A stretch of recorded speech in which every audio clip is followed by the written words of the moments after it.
ইলিশ মাছ ভাজা। ইলিশ মাছ ভাজা ভাত কত টাকা? 75 টাকা। 75 টাকা? 75 টাকা। কি কোন ভাই, এত সস্তা কি হ্যাঁ ভাই, আমরা অফার দিছি, সবাই যেন খাইতে পারে এই অফার। এই ইলিশ ভাজাটা তাহলে কত? 60 টাকা। 60 টাকা ইলিশ ভাজাটা ভাজাটা? 15 টাকা। ভাই একটা ইলিশ ভাই দেখছেন, তার সাথে একটা লেবু, দুইটা কাঁচামরিচ, ভাবা যায় 60 টাকা। আরো আইটেম আছে। আর কি কি আইটেম আছে? করলা ভাজি আছে, করলা ভাজি, রুই মাছের ডিম আছে, রুই মাছের ডিম। ডিম আছে। রুই মাছের ডিম কত ভাই? রুই মাছের ডিম আপনার 50 টাকা। 50 টাকা?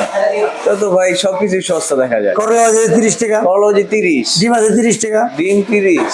এই রুই মাছ আছে 50 টাকা। এটা মুরগি কি আছে, ভাই এটা? মুরগি 60 টাকা। মুরগি? গরু নাই? গরু গরু আছে, সপ্তাহে একদিন হয়। সপ্তাহে একদিন হয়? আর মাছ আছে, তেলাপিয়া মাছ 50 টাকা। তেলাপিয়া 50? 50 টাকা। তো ভাই সবই সস্তা। হ্যাঁ। কিভাবে করেন ভাই এত সস্তায় দিয়া সস্তায় দোকানদারি?